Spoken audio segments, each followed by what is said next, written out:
To get to Battersea Power Station, we started off at Charing Cross. We then changed at Kennington and got a train straight to Battersea Power Station. Arriving, you come out and you can see the power station to your left. As we walked up, you can then see the top of one of the smokestack that reveals a viewing station. We then came around and you come onto the main road, and this is actually the entrance here. You can see the smokestacks. So inside's absolutely amazing. They've done a fantastic job. It looks really modern. Everything looks space age, all very clean. Very posh shops there, as you'd expect in the area. So there you just caught a brief glimpse of some pigs. That's on a big electrotron for the lift 109. It then features some films that have actually featured either the pig or Battersea Power Station. There's a few that come up, Monty Python there you can see. That's actually a presentation as you're waiting to queue up to get in. So that's, if you like, to the left, and then you go round to the right, and that's the entrance to what they call the media centre. Again, here you're presented with some screens, and there you've got a clipping that says "When Pigs Fly," that's related to Pink Floyd's Missing Pig, that then had to be chased across London before landing in Kent. Here you can also read about the making of the power station. So it goes on to how the first bricks were laid. Here you've got a short video. You can see Roger there. That's quite a famous video with the photo shoot.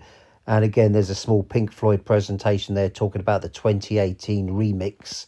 So there's actually quite a lot of Pink Floyd here. Now, this is as you step in, this is when your group's been decided and you step into this like media presentation. It's very trippy.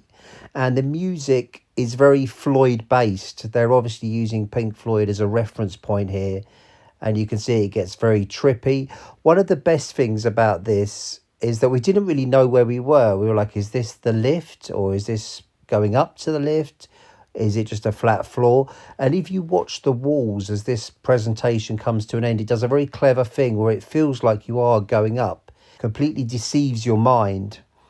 Look at this, it's very, very trippy. And if you watch, I think this part is just coming up to the bit where it will lift up. There we go. So as you can imagine, if you're stood there, you think, oh, we're going up. And then it reveals, obviously, at the power station. And it shows a bit of a presentation here. I do move around, actually, to get a better view. And you can see other London landmarks there as well, just as reference points. But yeah, it looks fantastic. Really glad that they brought this back to life. We are then led out of there and up a small stairwell, actually up to a normal lift, which isn't so far away. Let's just watch this conclude. These are obviously shooting stars going northwards. Again, this is all part of the mind trick that you're kind of going upwards. But yeah, it certainly sets the tone.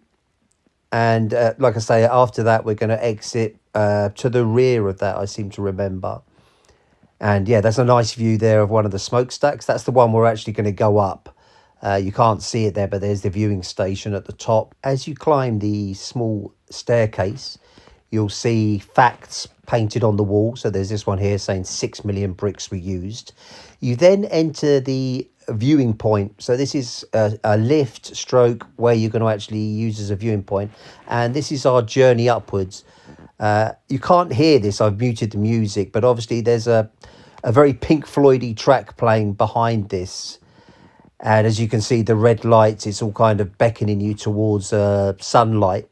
We were quite lucky. We were just coming up as sun was fading, so we got quite a nice skyline. But for me, this is probably the best moment of the trip, because you're coming not out of darkness, but you're coming out of lights, confusion, like being in a nightclub, really. You've got loud music playing. And then suddenly, if you watch this, just as you come up, boom, you're kind of confronted with the London skyline. It was a beautiful day, pretty much cloudless. You can see in the distance the sun's going down. And there you can see the smokestacks. It's not crowded at all. I think there was like maybe 15, 20 people to each party. And that's always the same. They separate it into like Group A, Group B, Group C, Group D. There's a nice shot looking back. And there's a photo I took to include the pig. It's called Lift 109 after the amount of meters, how tall it is. So this is the descending downwards. So this time you don't get the lights. They're all off. And I don't think there was any music. It's kind of like, okay, the party's over. We descend downwards. But hopefully that's given you a bit of a insight into what to expect. I 100% recommend this. It's about 20 quid, just under £20. So I think on current exchange rates, that's about, what, 25 euros? But it's 100% worth it. You do get a little bit of an insight into the famous structure. Here's some photos I took from outside just to give you an idea of what it's like. And of course, a little bit of a Photoshop one there with the pig. Please do subscribe if you found this useful and give the video a like. It does help with the algorithms over at YouTube. This has been Pink Floyd Collectors. I hope that gave you a bit of an insight into Battersea Power Station.